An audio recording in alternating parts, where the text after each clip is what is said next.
میں لاش کو ٹھکانے لگانے کی تدبیریں سوچ رہا تھا اور کوئی تدبیر سمجھ میں نہیں آ رہی تھی۔ میرے دل میں یہی دھڑکا لگا ہوا تھا کہ شہباز خان مجھ جیسے بدنام مجرم کے مکان کی تلاشی لینے نہ پہنچ جائے۔ ایک خیال آیا کہ گڑھا کھود کر اس کی لاش کو چھپا دوں۔ مکان کے سامنے جو چھوٹا سا لان تھا وہیں کھدائی ہو سکتی تھی، لیکن سامنے سڑک تھی۔ اتنی رات کو وہاں سے کوئی بھی گزرنے والا یہ ضرور سوچتا کہ میں مٹی کیوں کھود رہا ہوں، یا پڑوس والے میری اس حرکت کو نوٹ کر سکتے تھے۔ میں محلے پڑوس والوں کو یہ بھی نہیں کہہ سکتا تھا کہ بلقیس میری کزن یا کوئی عزیز تھی، کیونکہ میں اس دنیا میں بالکل تنہا ہوں۔ یہ بات محلے والے بھی جانتے تھے اور تھانے کچہری والے بھی۔ میرے اگلوں پچھلوں کا پورا ریکارڈ رکھتے تھے۔ میرے اپنے حالات میرے سامنے تھے اور ان حالات کے پیش نظر میں لاش کو اپنے مکان کی چار دیواری سے باہر نہیں لے جا سکتا تھا۔ اگر میں اپنے کمروں کے کسی فرش کو کھود کر اسے دفن کرنا چاہتا تو پختہ فرش کھودنے کی آواز رات کے سناٹے میں دور تک سنائی دیتی۔ میں تھک ہار کر ایک کرسی پر بیٹھ گیا۔ سوسن رابرٹ کا خط اب تک میرے ہاتھ میں تھا۔ میں یہ سوچ کر اسے پڑھنے لگا کہ شاید لکھنے والے کی تحریر لغزش سے دشمن کا پتہ چل سکے۔ میں نے اسے کھول کر جہاں تک پڑھا تو اس سے آگے پڑھنے لگا تھا۔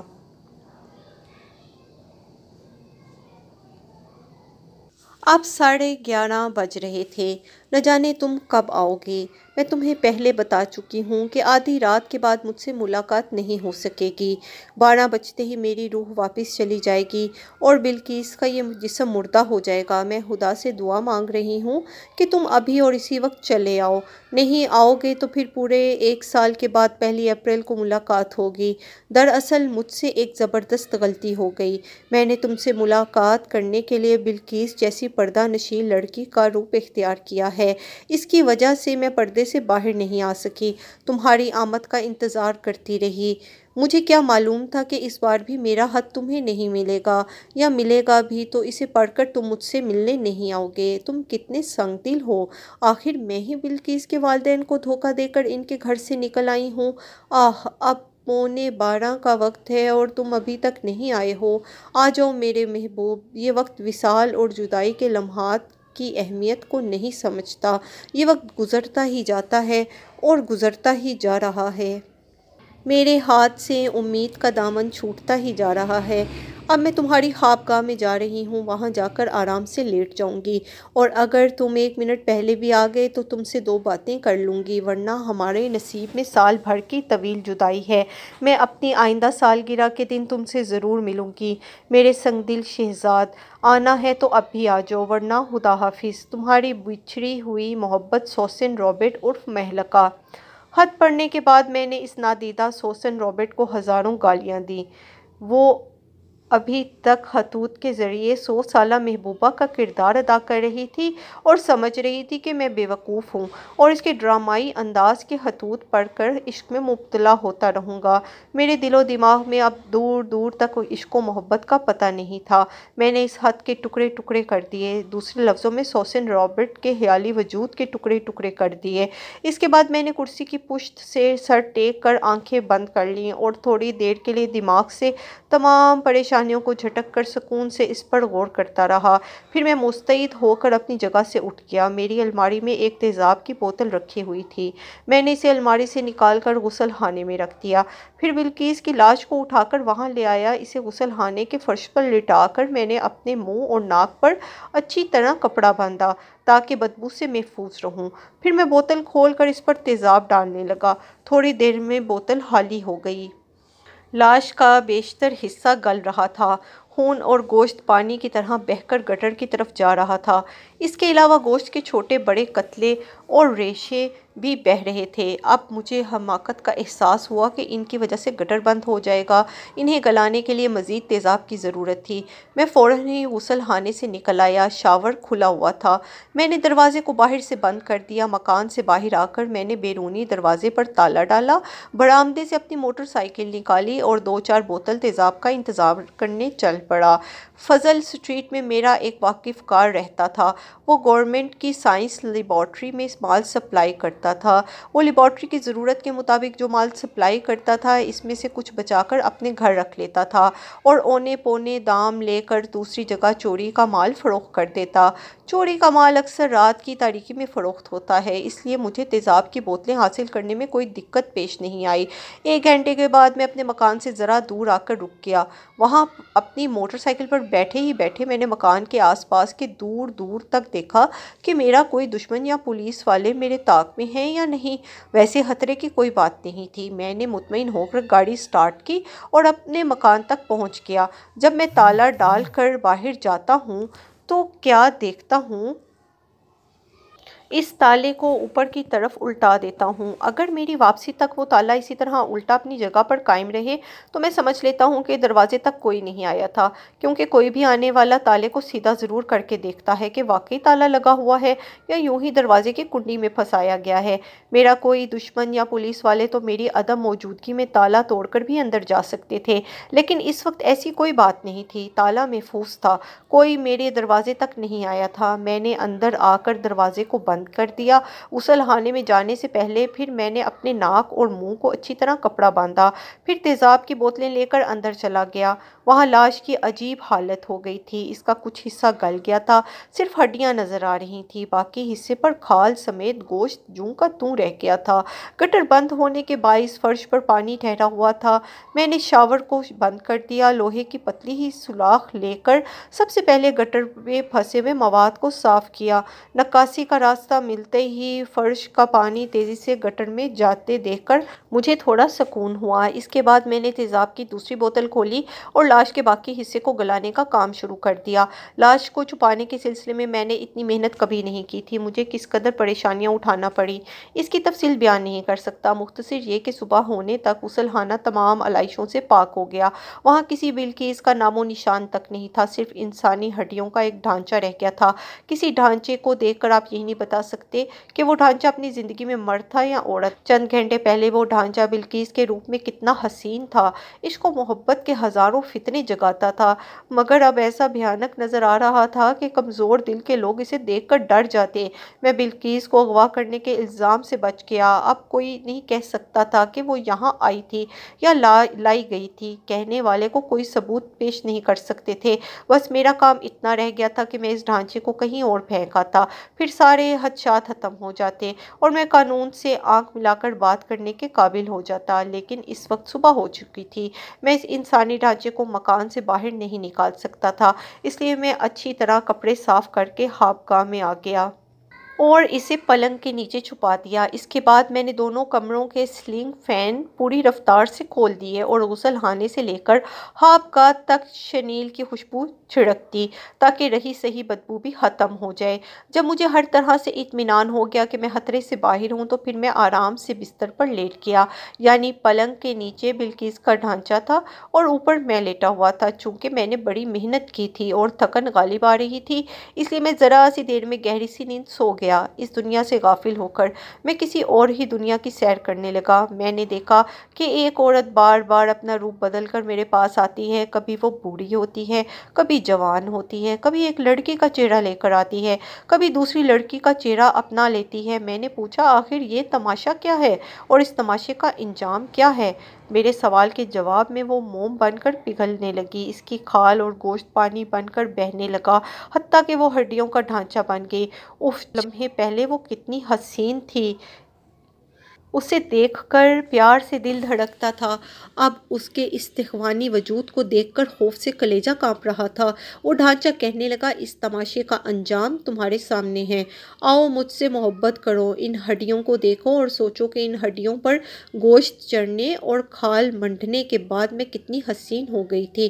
اب تمام انسانوں کی بنیاد ہڈیوں کا ڈھانچہ ہے، تعجب ہے کہ تم بنیاد سے محبت نہیں کرتے ہو، صرف اس پر چڑھے ہوئے گوشت سے عشق کرتے ہو۔ دیکھا جائے تو جب سے دنیا آباد ہوئی ہے ہم گوشت پر شاعری کر رہے ہیں اور گوشت سے محبت کر رہے ہیں اور محبت کے نام پر ایک دوسرے کے گوشت سے کھیل رہے ہیں۔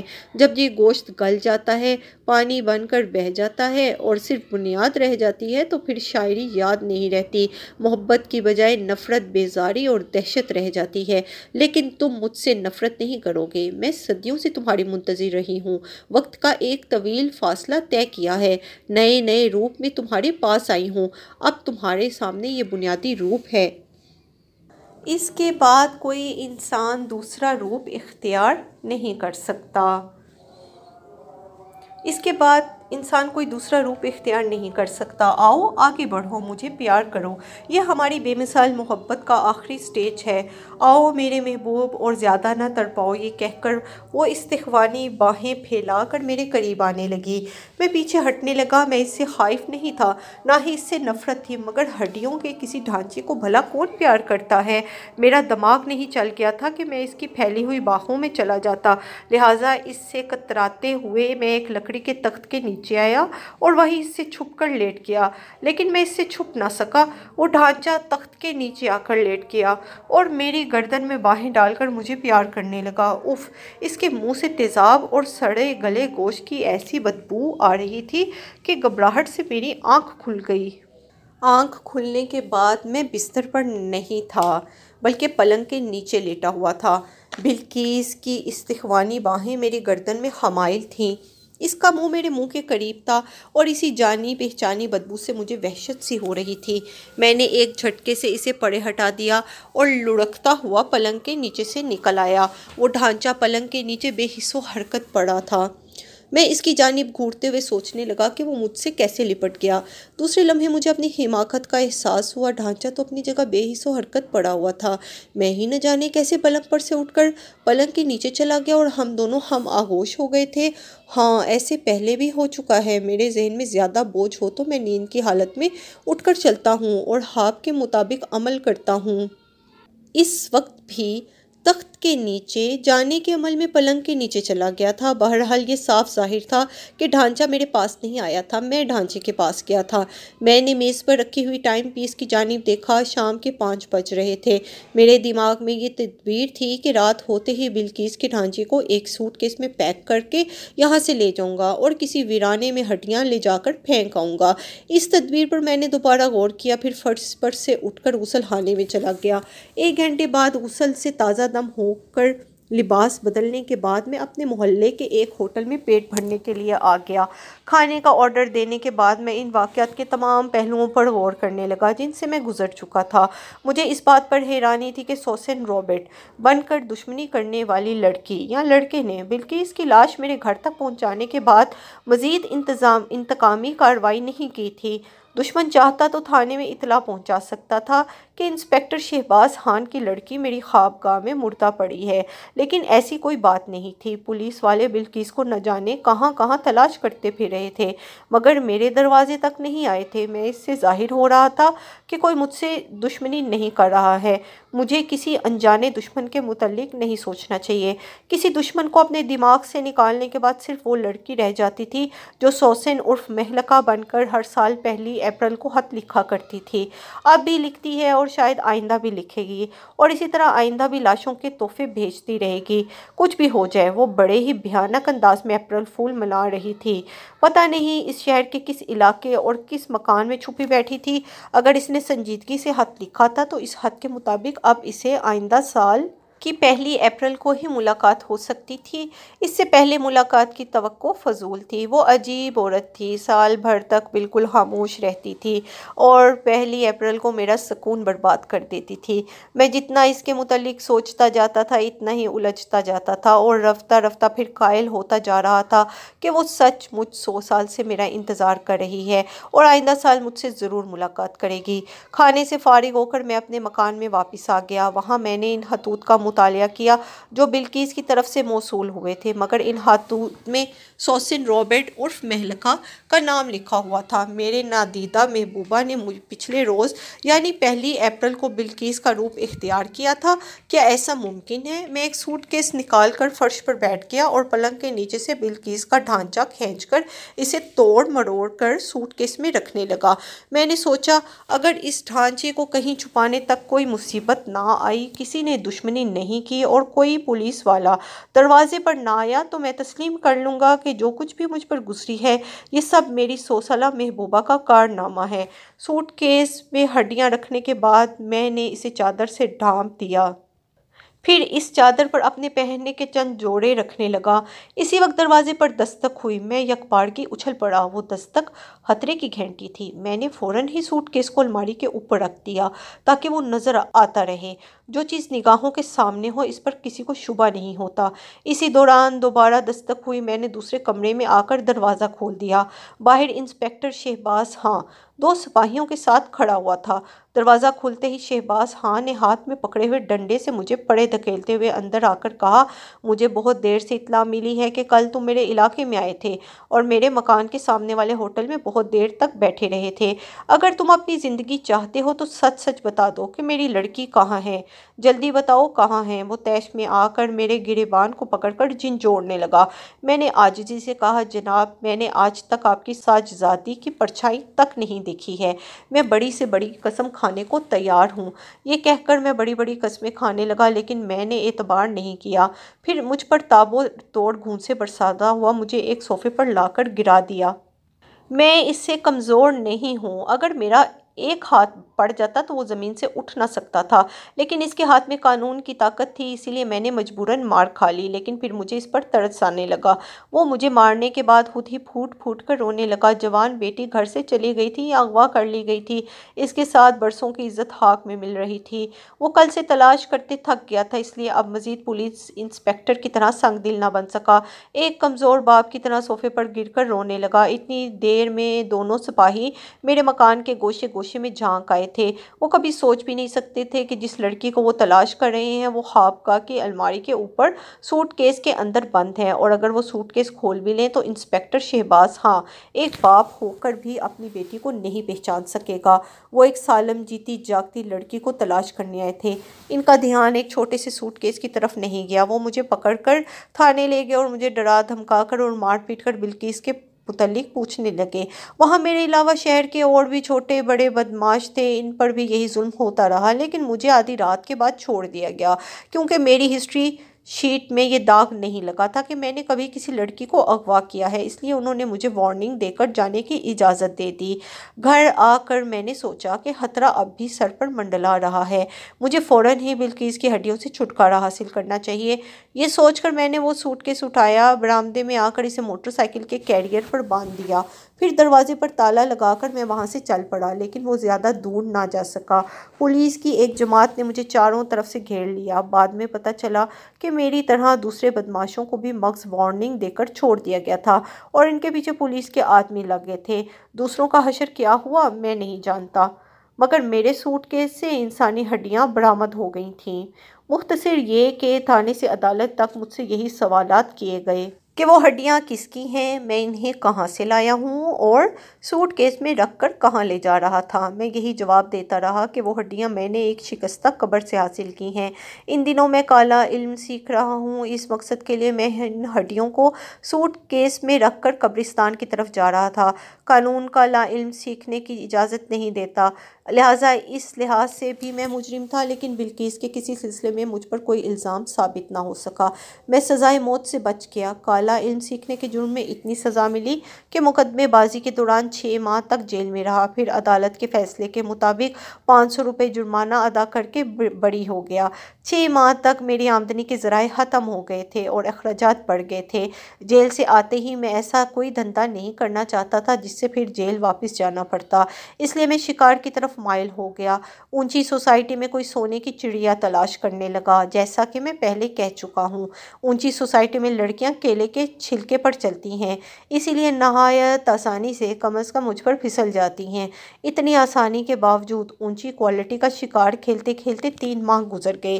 3 ماہ کے بعد جب وہ میرے دام میں آئی تو مجھے احساس ہوا کہ دراصل میں اس پر ڈوڑے نہیں ڈال رہا تھا، بلکہ وہ بڑی خاموشی سے مجھے پھانس رہی تھی۔ اس وقت میں نے اس عورت کی شکار کھیلنے والی خاموش اداؤں کو نہیں سمجھا تھا۔ بہرحال چھری خربوزے پر گری یا خربوزہ چھری پر گرے، بات ایک ہی تھی، ہم دونوں ایک دوسرے کی ضرورت بن گئے۔ وہ ٹیکسٹائل ملز کے مالک کی اکلوتی بیٹی تھی۔ سوسائٹی میں صرف اس کے حسن و شباب کے نہیں، رئیسانہ شان و شوکت کے بھی چرچے تھے۔ ہر روز اس کے متعلق ایک نیا سکینڈل تیار ہوتا کہ شہناز کل فلاں مل اونر کے ساتھ دیکھی گئی ہے یا فلاں پرنس کے ساتھ۔ ان دنوں مصروف ہے۔ لوگ طرح طرح کی باتیں ہی بناتے رہے اور میں نے اس حسینہ کو ہتھیا لیا۔ پھر یہ سوچ کر کوئی مجھ سے بڑا گلفام اسے اپنی طرف مائل نہ کر لے، میں نے فوراً ہی شہر سے دور کسی پرفضا پہاڑی مقام پر وقت گزارنے کا پروگرام بنا لیا۔ میں اپنے رومانس کی تفصیل پیش نہیں کرنا چاہتا، جلد از جلد اپنے داستان کے اس حصے پر آنا چاہتا ہوں جہاں شہناز کا اصلی روپ میرے سامنے آیا تھا۔ ایک رات کا ذکر ہے، ہم ایک پہاڑی ڈاک بنگلے میں ٹھہرے ہوئے تھے۔ شہناز بستر پر اوندھی لیٹی ہوئی بیڈ لیمپ کی روشنی میں اپنے ڈیڈی کو خط لکھ رہی تھی۔ خط میں میرا ذکر تھا، وہ میری تعریف کرتے ہوئے اپنی پسند کا اظہار کر رہی تھی کہ وہ مجھے اپنا جیون ساتھی بنانا چاہتی ہے۔ بڑے لوگوں کو اپنی لڑکیوں پر بڑا اعتماد ہوتا ہے۔ وہ جانتے ہیں کہ ان کی بیٹی جن کے ساتھ وقت گزار رہی ہے اسے داماد بنانے کے لیے ہر قیمت پر خرید لیا جائے گا۔ اگر وہ فریبی ثابت ہوا تو اپنے اثر و رسوخ سے اسے جیل کی سلاخوں کے پیچھے بھیج دیا جائے گا۔ بڑے لوگ چاہیں تو بڑی بڑی اذیتوں میں مبتلا کر سکتے ہیں۔ بہرحال اس وقت شہناز جو کچھ لکھ رہی تھی اسے میں نے سرسری طور سے پڑھا، لیکن ایک بات کھٹک گئی، اس کی تحریر میں کچھ جانی پہچانی نظر آئی۔ پچھلے سال جو خطوط سوسن رابرٹ نے لکھے تھے وہ چشمِ تصور میں سامنے آ گئے۔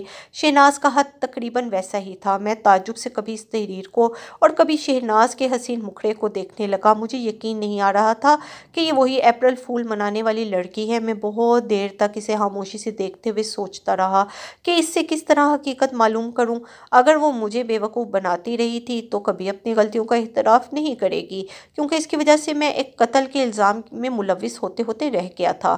جب میں نے خط لکھ کر بیڈ لیمپ کے قریب رکھ دیا اور لائٹ آف کرنے لگی تو میں نے اس کا ہاتھ پکڑ کر کہا، بتی نہ بجھاؤ، تمہارے حسن و شباب کی حشر سوانیاں اندھیرے میں ڈوب جاتی ہیں۔ یہ کہہ کر میں نے اسے اپنے بازوؤں میں بھر لیا اور ہولے ہولے محبت سے اسے پیار کرنے لگا۔ رفتہ رفتہ اس پر نشہ طاری ہونے لگا تو میں نے کہا، شہناز، تمہیں آغوش میں لے کر یوں محسوس ہوتا ہے جیسے تم جنم جنم سے میرے ساتھ ہو۔ ہم دونوں تقریباً 100 سال سے ایک دوسرے کو جانتے ہیں۔ ہاں، اس نے جذباتی انداز میں جواب دیا۔ کبھی کبھی مختصر سی ملاقات صدیوں پرانی ملاقات معلوم ہوتی ہے۔ یہ کتنا رومانٹک آئیڈیا ہے۔ اگر ہم 100 سال سے ایک دوسرے کو چاہتے ہیں، مجھے ایسے لگتا ہے میں ایک صدی سے خوابوں میں تمہیں تلاش کر رہی ہوں۔ میں نے کہا، خط و کتابت کے ذریعے بھی تلاش کیا جاتا ہے؟ کیا ایسا نہیں ہو سکتا کہ تم خوابوں میں مجھے خط لکھتی رہی ہو؟ ہاں، کیوں نہیں ہو سکتا؟ میرا فیملی ڈاکٹر کہتا ہے کہ بعض لڑکیاں نیند کی حالت میں چلتی ہوئی لکھنے کی میز پر جاتی ہیں اور کئی کئی صفحات کے خطوط لکھ ڈالتی ہیں۔ کیا تمہارے متعلق ڈاکٹر نے یہ نہیں بتایا کہ تم شہزاد نامی کسی اجنبی کو خط لکھتی ہو؟ نہیں، ڈاکٹر نے میرے متعلق ایسی رائے قائم نہیں کی، لیکن میں نیند کی حالت میں خط لکھنے کے خوبصورت مرض میں مبتلا ہونا چاہتی تھی۔ میں اکثر سوچتی ہوں کہ اگر میں نیند کی حالت میں اپنی لا علمی میں اپنے انجانے محبوب کو خط لکھوں اور اسے پوسٹ کر دوں اور پھر زندگی کے کسی موڑ پر سچ مچ اس انجانے محبوب سے ملاقات ہو جائے تو زندگی ایک رومانی تصوراتی داستان کی طرح خوبصورت ہو جائے گی۔ اب میں سوچ رہی ہوں کہ میرے ساتھ ایسے ہی رنگین اور دلچسپ واقعات پیش آ رہے ہیں۔ مجھے یوں لگتا ہے کہ میں خط لکھا کرتی تھی اور تمہارے نام پوسٹ کر دیتی تھی۔ تم انہی خطوط کی زنجیروں میں بندھے ہوئے میرے پاس آ گئے ہو۔ کیا ایسا ممکن نہیں ہے؟ میں اسے ہاتھوں سے بہلا کر پوچھ رہا تھا، لیکن وہ ایسے جواب دے رہی تھی جیسے مجھے باتوں سے بہلا رہی ہو۔ وہ کس طرح انجان بن کر کہہ رہی تھی کہ میں خطوط کی زنجیروں میں بندھا ہوا اس کے پاس آ گیا ہوں۔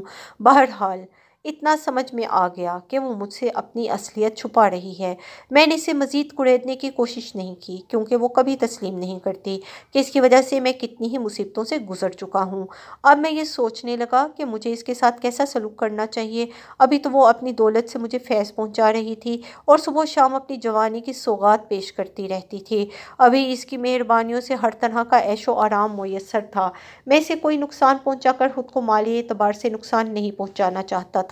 ایسے وقت مصلحت سے کام لینا ضروری تھا۔ میں نے یہ فیصلہ کیا کہ مجھے اس سے پورا فائدہ اٹھانا چاہیے اور ہر لمحہ محتاط رہنا چاہیے۔ اگر میں اس پر کڑی نظر رکھوں گا تو وہ چال بھی چلے گی، اس کا علم مجھے ہو جائے گا۔ اس وقت وہ میری دوست بھی تھی اور دشمن بھی۔ میں اس کے بدن کی تفریح گاہ میں رنگین لمحات بھی گزار رہا تھا اور اس سے محتاط بھی تھا۔ تقریباً 10:30 بجے میں اپنے بیڈ پر چلا آیا اور وہ اپنے بیڈ پر آنکھیں بند کیے پڑی رہی۔ تھوڑی دیر بعد میں نے کنکھیوں سے میری جانب دیکھا اور بیڈ لمپ کو بجھا دیا۔ کمرے میں گہری تاریکی چھا گئی۔ کھڑکی کے راستے برآمدے کی دھیمی دھیمی روشنی آ رہی تھی۔ ذرا دیر بعد آنکھیں اس دھیمی روشنی کے سہارے کمرے کی تاریکی میں دیکھنے لگیں۔ وہ بستر پر چاروں شانے چت لیٹی ہوئی تھی۔ میں بہت دیر تک نیم تاریکی میں سے گھور کر دیکھتا رہا۔ وہ بے حس و حرکت پڑی ہوئی تھی۔ میری نظریں بھٹکتی ہوئی دیوار پر لگے ہوئے کیلنڈر پر گئیں۔ کھڑکی سے آنے والی روشنی سیدھی کیلنڈر پر جا رہی تھی۔ اس وقت مجھے پتہ چلا کہ اس روز مارچ کی 31 تاریخ تھی۔ رات کے 11:30 بجے تھے۔ آدھے گھنٹے کے بعد 31 تاریخ ختم ہونے والی تھی اور اپریل کی پہلی تاریخ شروع ہونے والی تھی۔ میں یک بہ یک اٹھ کر بیٹھ گیا۔ مجھے یاد آ گیا کہ سوسن نے آخری خط میرا انتظار کرتے ہوئے لکھا تھا۔ اگر وہ مجھ سے ملاقات نہ ہوئی تو آئندہ سال کی پہلی اپریل کو آ کر ملاقات کرے گی۔ اور دیکھتے ہی دیکھتے 1 سال گزر گیا۔ اب پہلی اپریل کے لیے صرف 20 منٹ رہ گئے تھے۔ میں نے اس بار شہناز کی جانب دیکھا تو مجھے خطرے کا احساس ہوا۔ میں چشم تصور میں 1 سال پیچھے چلا گیا۔ میرے سامنے بستر پر بلقیس کی لاش پڑی ہوئی تھی۔ ٹھیک اسی طرح شہناز میرے سامنے ایک لاش کی طرح نظر آ رہی تھی اور میں اپنے بیڈ سے اتر کر اس کے بیڈ پر آیا۔ قریب سے دیکھنے پر واقعی وہ بے جان نظر آ رہی تھی۔ میں نے اس کے ہاتھ پر ہاتھ رکھا۔ وہ ہاتھ زندگی کی حرارت سے خالی تھا۔ شہناز مر چکی تھی۔ میں پھر بری طرح پھنس گیا تھا۔ مجھ پر ایک بار پھر ایک ناکردہ قتل کا الزام عائد ہونے والا تھا۔ شہناز بہت بڑی دولت مند کی بیٹی تھی۔ اس کا باپ اتنی آسانی سے میرا پیچھا نہ چھوڑتا جتنی آسانی سے میں نے شہباز خان سے پیچھا چھڑا لیا تھا۔ نہ جانے میرے پیچھے کیسی مصیبت پڑ گئی تھی۔ محبت کا دوسرا نام مصیبت ہے۔ 100 سالہ زنگ خوردہ عشق میری عقل کو بھی زنگ لگا رہا تھا۔ میں نے تو مدت سے ہوئی سوسن کا خیال دل و دماغ سے نکال دیا تھا۔ وہی میرے پیچھے ہاتھ دھو کر پڑ گئی تھی۔ میری سمجھ میں نہیں آ رہا تھا کہ میں اس سے کیسے پیچھا چھڑاؤں۔ فی الحال شہناز کی لاش سے پیچھا چھڑانا تھا لیکن میں اسے کہیں چھپا کر نہیں لے جا سکتا تھا۔ ڈاک بنگلے کے دوسرے کمروں میں جو لوگ تھے میں ان سے شہناز کو چھپا کر کہیں دفن نہیں کر سکتا تھا۔ بلقیس کے وقت تیزاب کام آ گیا تھا مگر وہاں ایسی کوئی چیز دستیاب نہیں ہو سکتی تھی اور نہ ہی ڈاک بنگلے میں ایسی چیزیں استعمال کر سکتا تھا۔ میری بھلائی اسی میں تھی کہ میں وہاں سے فرار ہو جاؤں۔ شہناز کے سوٹ کیس میں 15,000 روپے نقد اور 25,000 کے زیورات تھے۔ اس ملک سے باہر جانے کے لیے اتنی دولت کافی تھی۔ میں تیزی سے چلتا ہوا سوٹ کیس کے پاس آیا۔ وہاں میرا سوٹ کیس بھی رکھا ہوا تھا۔ میں نقد روپے اور زیورات اپنے سوٹ کیس میں منتقل کرنے لگا۔ تمام مال سمیٹنے کے بعد مجھے خیال آیا کہ شہناز کی انگلی میں ہیرے کی ایک انگوٹھی ہے۔ میں نے سوٹ کیس کو بند کیا اور اس کی انگلی سے انگوٹھی اتارنے کے لیے اس کے پاس گیا۔ اس کی موت کا مجھے یقین ہو چکا تھا۔ مجھ جیسا قاتل زندہ اور مردہ انسان کو دور سے پہچان لیتا ہے۔ پھر میں نے تو اسے قریب سے دیکھا تھا۔ وہ مردہ تھی لیکن جب میں اس کی انگلی سے انگوٹھی اتارنے لگا تو اس نے اچانک ہی میرا ہاتھ پکڑ لیا۔ میری اوپر کی سانس اوپر ہی رہ گئی تھی۔ میں عین وقت پر چوری کرتے ہوئے پکڑا گیا تھا۔ وہ کمبخت مردہ بن کر مجھے دھوکہ دے رہی تھی۔ مجھ جیسا تجربہ کار قاتل بھی دھوکہ کھا گیا۔ اب میں سوچ ہی رہا تھا کہ اس کو کیا کہوں۔ وہ بڑی محبت سے مجھے پکارتی ہوئی اٹھ بیٹھی اور میرے گلے میں باہیں ڈال کر بولی، اوہ گاڈ، میں کتنی خوش نصیب ہوں۔ برسوں کی جدائی کے بعد آج میں نے تمہیں پا لیا۔ میں نے تعجب سے پوچھا، یہ تم کیا کہہ رہی ہو؟ ہم تو تقریباً 3 ماہ سے ایک دوسرے کے ساتھ ہیں اور تم کہہ رہی ہو کہ آج تم نے مجھے پا لیا۔ وہ مسکرا کر کہنے لگی، میں وہ نہیں ہوں جس کے ساتھ تم نے 3 ماہ گزارے ہیں۔ میں تمہاری 100 سالہ محبت ہوں۔ میں تمہاری سوسن ہوں۔ مجھے تم مہلکہ کہا کرتے تھے۔ میں ایک جھٹکے سے اس سے الگ ہو گیا۔ وہ دوبارہ میری طرف بڑھنے لگی تو میں نے ہاتھ اٹھا کر کہا، رک جاؤ، میرے قریب نہ آنا۔ شہناز، تم اب تک سوسن مہلکہ بن کر مجھے دھوکہ دیتی رہی۔ تم نے مجھے ایک ناکردہ قتل کا مجرم بنا دیا۔